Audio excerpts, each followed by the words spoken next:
One of my favorite games to play is the Outlast Trials. It still gives me the rush that I feel when I play the first Outlast game and also Outlast 2. With the Trials, you are trying to achieve different objectives and you come across so many different faces in those trials.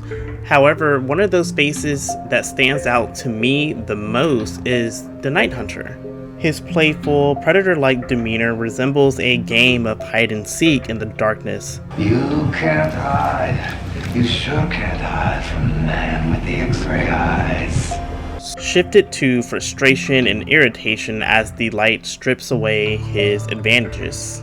I want to do a short dive into the Night Hunter's background, personality, his roles in the trials, and how his character is actually influenced by real-life events. I shall deliver your punishment. You should have turned down this bounty, Talos. We're going to dive into his physical appearance. He's an ex-pop with a hunch posture. Average built, brown boots and khaki pants. He doesn't wear a shirt, but instead has an infrared lamp strapped to his chest, which is being held by leather straps that he has wrapped around his torso and his shoulders. If you do catch a glance of him from the back, you will also notice that he has a car battery, which is giving the goggles that he wears the energy that it needs to see you at night.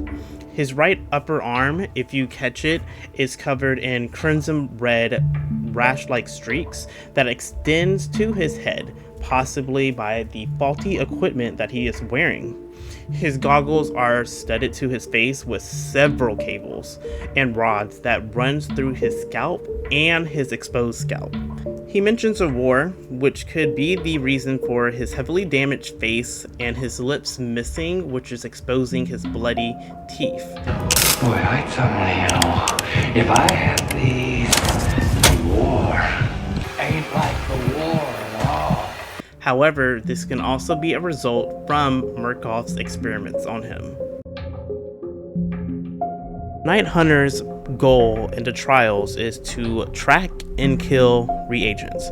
He can find them by sight and noise, he can crawl under small spaces, and he can grab reagents and do significant damage to them by stabbing them repeatedly with a machete.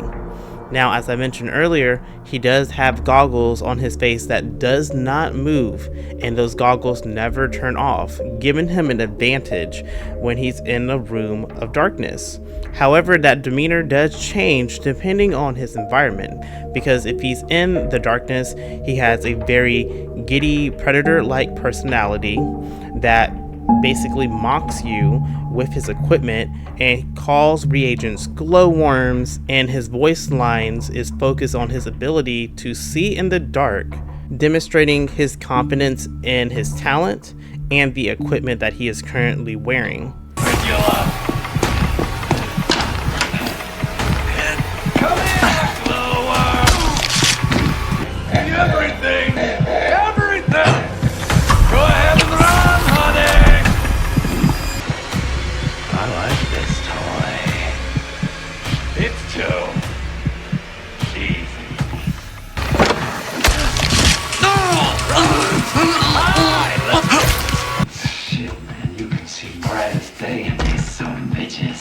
However, there is a disadvantage, because if you're capable of luring this ex-pop into the light, he becomes extremely angry and irritated.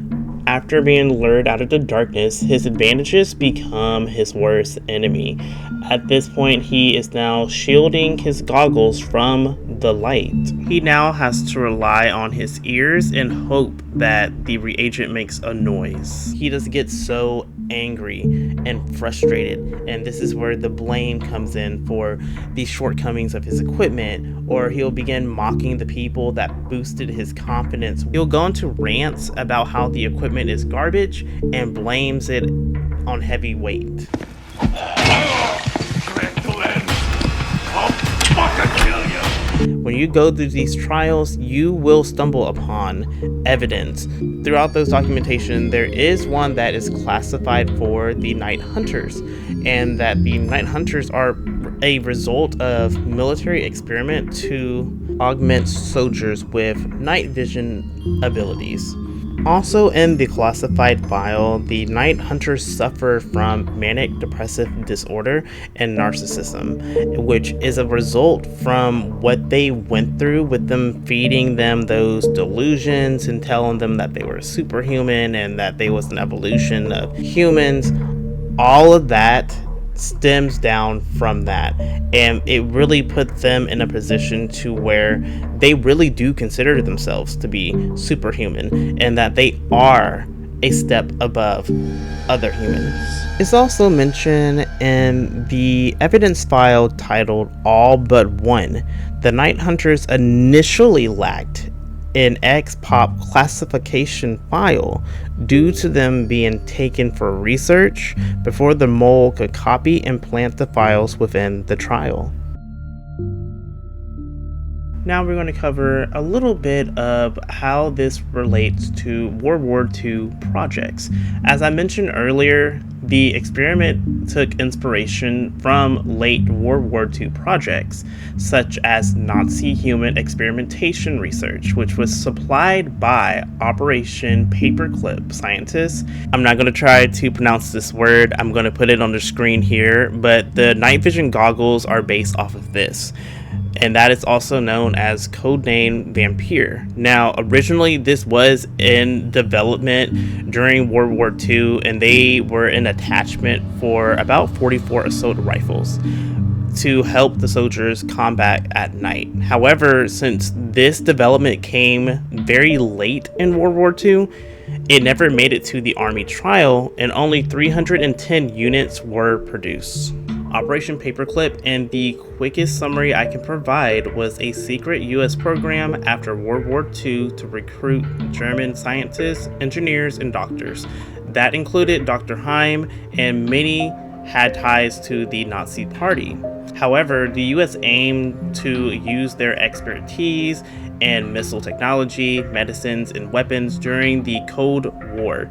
Scientists were the main key in advancing American space and military programs. Now, officials cover up the Nazis' backgrounds of the recruits to avoid public outrage, while the US gained major technological advances and advantages. The operation stays classified for decades.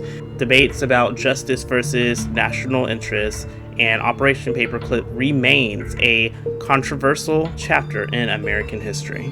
Now, Dr. Heim was mentioned in the documentation that was focused XPOP Night Hunters classified file. So he was mentioned in the game, and he is known for doing horrific experiments in concentration camps. One of those things that he did, I believe that I read, it says something about like skinning one of his victims alive and injecting toxic compounds into the hearts of his patients that like included gasoline to see how they would react to the substance and die. Just real quick about this individual before I move forward. So he was in prison for 2.5 years. US soldiers actually caught him. In 1962, he actually disappeared, and there was like a huge reward for him from the German government, and there was like multiple sightings of him in Latin America, Spain, and then also in Africa. They never did find him. However, he did pass away in 1992 from cancer. Now, where he was located was in Egypt. People of Egypt didn't know that he was a wanted man because he addressed himself as something else. So the people there never put 2 to 2 together that this man is actually a Nazi war criminal, and he is very much a wanted man, and he has been listed as one of the top 10 most wanted Nazi war criminals. If you made it here to the end of the video, thank you so much for watching. If you enjoyed my content, give me a huge thumbs up, subscribe to my channel, and comment down below if you'd like me to cover another character from Outlast. It can be from the Outlast Trials or one of the first 2 games. I'm more than welcome to do another dive into these brilliantly written antagonists that's in these games. If you are actively playing the Outlast Trials, good luck on your therapy, and I'll talk to you next time. This is a little extra.